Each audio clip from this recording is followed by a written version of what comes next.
Hi guys, it's Nathara again, as if it's not my channel. Yeah, surprised to see me here. And I had like a whole plan for what I was going to do for my next YouTube video, and I thought today I would just throw it right in the bin. I'm sitting in a different spot on my couch today because Mandy is taking up the center of the couch, and so I'm kind of sitting off to the side, and hopefully I've put up a picture there for you. And so I think today instead I'm going to talk about alternative medical practices because that's always fun, right? If you guys don't know already, I have some chronic medical problems myself. There's so many things going on in the world right now, but there's a big issue with people taking science seriously, and there's a lot of vaccine hesitancy and this kind of stuff. So what we really need to be aware of is that it's easy to be afraid of doctors and medicine and be distrustful of science. There's a lot of reasons for that. But also, there's a lot of reasons to trust science. And in our specific community, science hasn't been particularly kind to us. Scientists tend to treat us like we're a little bit crazy, so it's easy to treat them with the same kind of mind frame, right?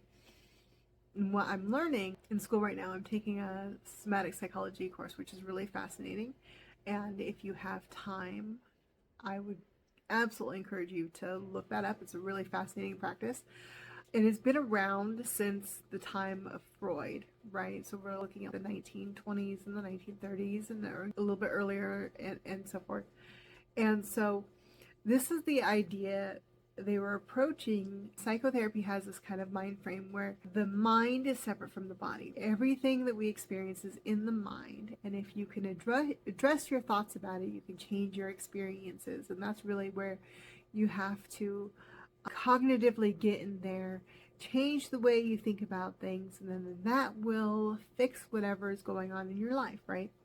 Kind of Freud's approach to it. The reason that you're having these problems is because of the way you think about reality. And if you just change that reality, then you're going to have a different approach to life. It'll solve your depression and whatever stomach problems you're having and so on and so forth. Like that whole branch of thought. But there's another branch of thought that evolved at the same time that was like, you actually need to bring your body back into alignment with your mind and pay attention to what your body is saying instead of splitting the two things apart. The body is not like this trap that your mind lives in, and that your mind is actually you and your body is this thing that you have to deal with. It's actually your mind and your body are what makes up your being. Your mind and your feelings and your body, they're all one thing and they make you a whole person. And so trying to separate one as a foreign object is not healthy for you. And so that's the basis of the somatic psychology thing. I'm being very vague and broad about it, broad strokes here. And it gets deeper than that. There's all sorts of branches that go into more detail and whatnot. But so that's like it in a nutshell. And so, as you guys know, if you've been around my channel for a long time, that's kind of something that's up my alley, because I have this kind of pet peeve where people take spirit and they're like, spirit is the real you. And this earthly vessel is just something that you're trapped in for tests or trials and tribulations to be weighed on and judged. And you'll shed that at the end of your life. And then the spirit will finally be released and you can be your real self. But I like to think that this earthly incarnation is us. You need to be good to your body and you need to enjoy your earthly existence because that's your real reality and this is who we are. And dishonoring the body is to dishonor yourself. So the spirit is part of the body. We are all one thing. And I am an animistic person, so I also think that my cat too is a spirit, and the couch, it also has a spirit too, and the full-on animism.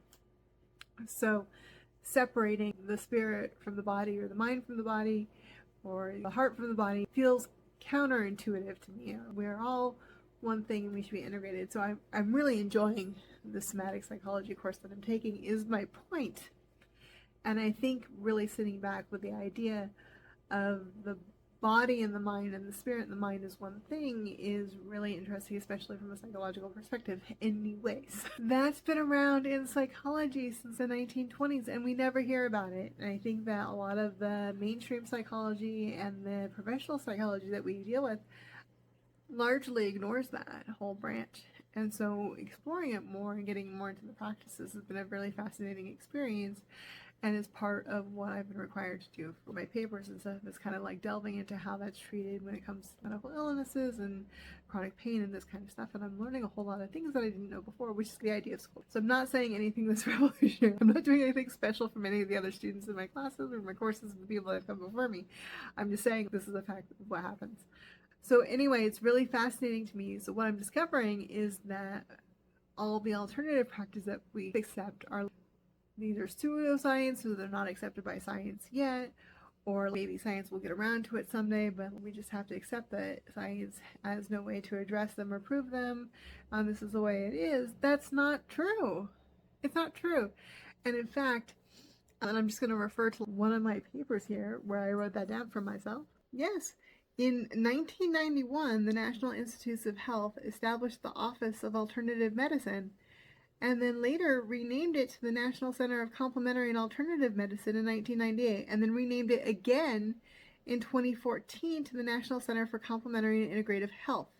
And the Veterans Administration, the Federal Veterans Administration, has implemented a multimodal integrative approach, and Medicaid plans actually have begun covering acupuncture and psychological interventions for back pain.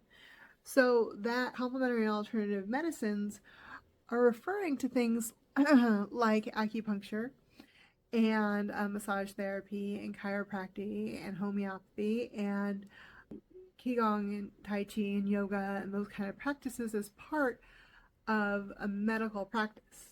I had no idea. And that's going all the way back to, what did I say, 1991. You know, I have my head for dates. So as early as 1991, the National Institute for Health, NIH, was already acknowledging that alternative medicine had a place in actual scientific medicine. Doing my research for school, I was seeing that a lot of studies that support the validity and the results of alternative medicines and therapies when it comes to medical patients, especially when it comes to things like cancer therapies and back injuries and rehabilitation.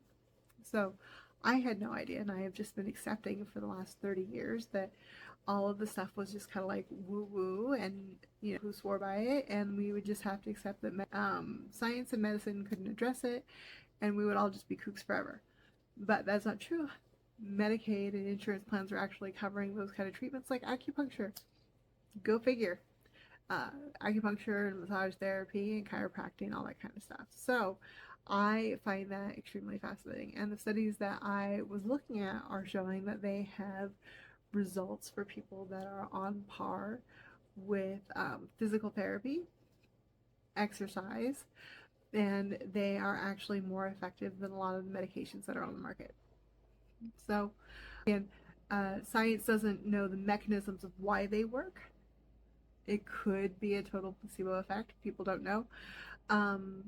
But they're at least as effective as a lot of medications. I just did a paper on it, so I will put the same references in the description of this video so you can go read the same thing I was reading. Like, I will not just like say a bunch of stuff in this video and not give you a reference to go check for what I'm saying.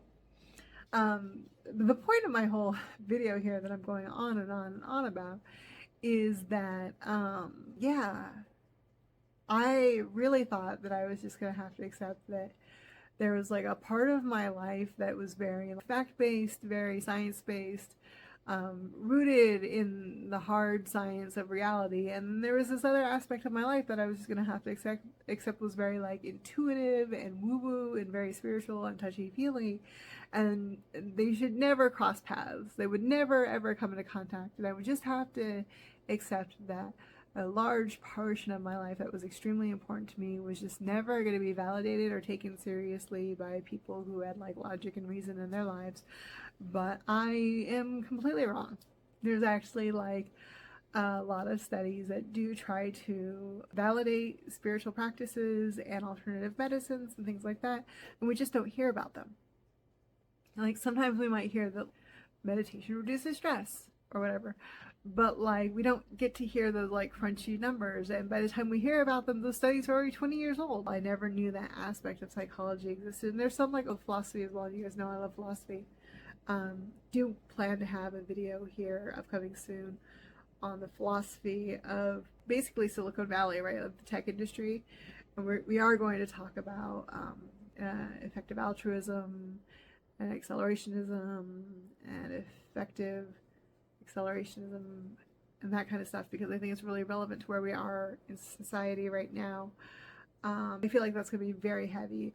This is what I was thinking about today, though, because I've been really thinking about meditation a lot and how much it really matters and how it really does affect not just like our minds and our spirits, but like our body as well. And I know I need to get better about my meditation practice, but for my somatic psychology class, my homework is a somatic practice for at least 15 minutes a day, and I'm really noticing a difference in the way I interact with my body, and it's really interesting to me. And for me, that somatic practice is just dance practice, right? Instead of practicing with the intent to perform better, I'm practicing to have fun and enjoy music and enjoy movement. And it's really changing how I feel about music and my body and movement in general. I find I move very differently as a result. And the whole idea of that somatic practice is to bring an awareness of the body and your connection with the body. So I don't know, and like Tai Chi and Qigong and all those kind of things do the same thing, like bring that awareness to like your body and your awareness of what's going around in your environment and your connection between the mind, the spirit, the body, and that kind of thing. And it's really fascinating to see those things like develop or redevelop. For me, I just need to get out of my head sometimes. Very clearly, you've been watching this video, I'm very in my head. This is where I live. So it's very good to step away from that. I think too that we spend so much time rushing about and doing all the things and working and social media and trying to take care of life things. There's so many life things, and I swear it's more life things every day just somehow get piled on. We just need to step away and have a break. So that another thing to think about. Anyway, I'm going to wrap it up here. I'm going to try to post some pictures that I took from the eclipse on the community page if I remember how to do that. And I will catch you in the next one. I hope everyone is doing well. Let me know again how you're doing, how things are getting on in the comments. And I will talk to you again soon. Take care now.